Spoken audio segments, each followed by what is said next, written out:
Hello everyone, स्वागत है आप सभी का हमारे YouTube channel study with Raymond में। तो आइए फ्रेंड्स, जैसा कि हम लोग एंशियंट हिस्ट्री अभी कर रहे हैं। एंशियंट हिस्ट्री के हम 3 टॉपिक को पढ़ चुके हैं। सिंधु घाटी सभ्यता और वैदिक सभ्यता, इसके बाद बौद्ध धर्म, जैन धर्म, नहीं 4 टॉपिक पढ़ चुके हैं। अब हम 5वां टॉपिक लेकर आए हैं आज, मौर्य काल। ठीक है, मौर्य काल से हम देखेंगे आज टॉप 10 इंपॉर्टेंट क्वेश्चन, तो जो आपके आने वाले किसी भी कॉम्पिटिटिव एग्जाम के लिए बहुत ही इंपॉर्टेंट है। तो आइए फ्रेंड्स, हम शुरुआत करते हैं। मेरा पहला क्वेश्चन है, यूनानियों को भारत से बाहर किसने निकाला था? यूनानियों को भारत से बाहर किसने निकाला था? आपको ऑप्शन दिया गया है चंद्रगुप्त मौर्य, चंद्रगुप्त विक्रमादित्य, अशोक और बिंदुसार। तो आपको इसका करेक्ट आंसर बताया तो चंद्रगुप्त मौर्य इसका करेक्ट आंसर हो जाएगा, क्योंकि चंद्रगुप्त मौर्य यूनानियों को भारत से बाहर निकालने का श्रेय जो है चंद्रगुप्त मौर्य को ही जाता है। इसका ऑप्शन ए सही हो जाएगा। नेक्स्ट क्वेश्चन की ओर चलते हैं। क्वेश्चन नंबर 2 है, बिंदुसार के शासन के दौरान अशांति कहाँ थी? तो बिंदुसार के शासन के दौरान अशांति कहाँ थी? उज्जयिनी, पुष्कलावती, तक्षशिला और राजगिरी कहाँ थी? तो चंद्रगुप्त मौर्य के उत्तराधिकारी एवं उसके पुत्र बिंदुसार के शासनकाल में तक्षशिला में विद्रोह हुआ था। क्या हुआ था? तक्षशिला में विद्रोह हुआ था। उसने अशोक को कुमारात्या बनाकर वहाँ का विद्रोह दबाने के लिए भेजा। अशोक ने न केवल विद्रोह को शांत किया, बल्कि वहाँ की प्रजा प्रेम और विश्वास को भी जीत लिया था। ठीक है, तो अशांति कहाँ फैली थी आपको पूछा गया था? तक्षशिला में। तक्षशिला में उस टाइम अशांति था। चलिए नेक्स्ट क्वेश्चन की ओर चलते हैं। नेक्स्ट क्वेश्चन है, चंद्रगुप्त मौर्य ने अपने अंतिम दिन कहाँ गुजारे थे? काशी, पाटलिपुत्र, उज्जैन और सरवन बेलगोला। तो चंद्रगुप्त मौर्य अपने अंतिम दिन कहाँ गुजारे थे? इसका करेक्ट आंसर हो जाएगा सरवन बेलगोला, जो कि कर्नाटक में पाया जाता है। ठीक है, कर्नाटक में है। जैन लेखों के अनुसार चंद्रगुप्त मौर्य ने अपने जीवन के अंतिम चरण में अपने पुत्र के पक्ष में सिंहासन छोड़ जैन साधु भद्रबाहु के साथ सरवन बेलगोला मैसूर, ठीक है, सरवन बेलगोला मैसूर चले गए, और यही इसने कायाक्लेश द्वारा शरीर त्याग दी। इसने जैन धर्म में जिसे जैन धर्म में संलेखना कहा गया है। जैसा कि आप जानते होंगे कि बौद्ध धर्म में जो बौद्ध धर्म की मृत्यु हुई थी उसे क्या कहा गया था? बौद्ध धर्म में या बौद्ध ग्रंथ में क्या कहा गया था? महापरिनिर्वाण कहा गया था। इसीलिए इसमें जैन धर्म में कहा गया था संलेखना। ठीक है, चलिए क्वेश्चन नंबर 4 की ओर चलते हैं। चंद्रगुप्त मौर्य के दरबार में भेजा गया यूनानी राजदूत था। कौन था यूनानी राजदूत? Kautilya, Seleucus, wicket, Megasthenes, Justin. तो आपको इसका करेक्ट आंसर बताना है क्वेश्चन नंबर 4 का। तो आपको इसका करेक्ट आंसर हो जाएगा वैसे मैगस्थनीज होगा, चूँकि दिए गए विकल्प में जो आपका है मैगस्थनीज सर्वप्रथम भारत आया था। मैगस्थनीज यूनानी था। ठीक है, वह सेल्यूकस निकेटर का राजदूत भी था, जो चंद्रगुप्त मौर्य के दरबार में आया था। इसने अपनी एक पुस्तक भी लिखी थी। सॉरी, यहाँ पे सेल्यूकस निकेटर होगा। ठीक है, मैगस्थनीज का करेक्ट आंसर हो जाएगा।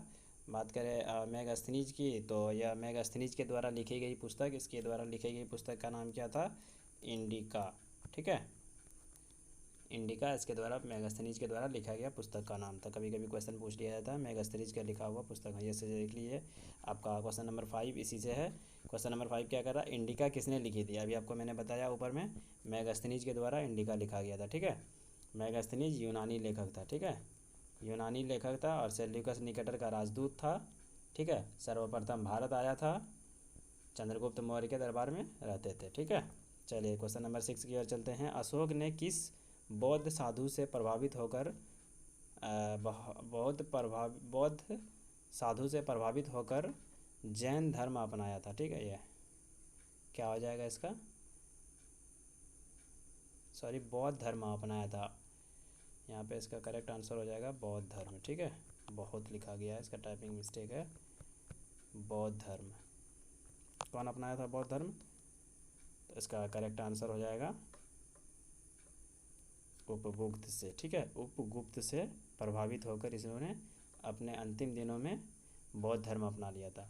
चलिए नेक्स्ट क्वेश्चन की ओर चलते हैं। क्वेश्चन नंबर 7 है, अर्थशास्त्र के लेखक किसके समकालीन थे?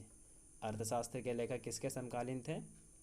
तो अर्थशास्त्र के लेखक चंद्रगुप्त मौर्य के समकालीन थे। ठीक है, बात करें अगर अर्थशास्त्र लेखक यह क्या है, अगर आपको पूछ लिया जाए कि अर्थशास्त्र मतलब अर्थशास्त्र, वैसे तो आपको लग रहा होगा ये इकोनॉमिक्स का बुक है, लेकिन यह पॉलिटी का बुक है, ठीक है। किससे संबंध है? यह पॉलिटी से संबंध है। कभी कभी क्वेश्चन पूछ लिया जाता है अर्थशास्त्र पुस्तक किससे संबंधित है, ज्योग्राफी, हिस्ट्री, पॉलिटी आपको दे दिया जाएगा तो पॉलिटी से संबंधित है, आप याद रखेंगे। चलिए नेक्स्ट क्वेश्चन की ओर चलते हैं। क्वेश्चन नंबर 8 है, किस प्रसिद्ध शासक को शिलालेख का जनक कहा जाता था?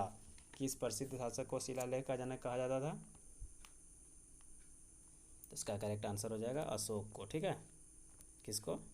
अशोक को शिलालेख का जनक कहा जाता था। मौर्य वंश के शासक अशोक को शिलालेखों का जनक कहा जाता था। अशोक ने यह प्रणाली ईरानी शासकों से ग्रहण की थी। किससे की थी? ईरानी शासकों से ग्रहण की थी। क्वेश्चन नंबर 9 की ओर चलते हैं। मौर्य वंश के शासन के दौरान स्थानिक कौन था? जिला प्रशासक, प्रांतीय प्रशासक, ग्राम प्रशासक और नगर प्रशासक। तो इसका करेक्ट आंसर ए हो जाएगा, जिला प्रशासक। मौर्य वंश के शासन के दौरान स्थानिक जिला प्रशासक होता था। मैगस्थनीज ने नगर के प्रमुख अधिकारी एस्ट्रोनोमाई कहा, ठीक है। उसके अनुसार जिले का अधिकारी एग्रोनोमाई था। कौन था? एग्रोनोमाई, ठीक है। चलिए क्वेश्चन नंबर 10 और अंतिम क्वेश्चन की ओर चलते हैं। मौर्य वंश के तत्काल बाद किस वंश ने आकर मगध पर शासन किया था? बहुत ही इंपॉर्टेंट क्वेश्चन है, कई बार एग्जाम में पूछ लिया गया है। मौर्य वंश के बाद किसने आकर मगध पर शासन किया? तो शुंग ने, ठीक है, शुंग वंश ने। अंतिम मौर्य सम्राट बृहदत्त था, ठीक है। कौन था अंतिम? बृहदत्त। इसकी हत्या करके पुष्यमित्र शुंग ने 184 बीसी में शुंग वंश की स्थापना कर दी, ठीक है। किसकी? शुंग वंश की स्थापना कर दी थी। तो आपको पूछ लिया जाएगा मौर्य वंश का अंतिम शासक कौन था? बृहदत्त था, ठीक ना। ठीक है फ्रेंड्स, थैंक्स फॉर वाचिंग। अगर आपको वीडियो अच्छा लगा है तो प्लीज़ लाइक करें, कमेंट करें, अपने दोस्तों के साथ शेयर करें और अगर हमारे चैनल पर नए हैं तो प्लीज़ सब्सक्राइब करें।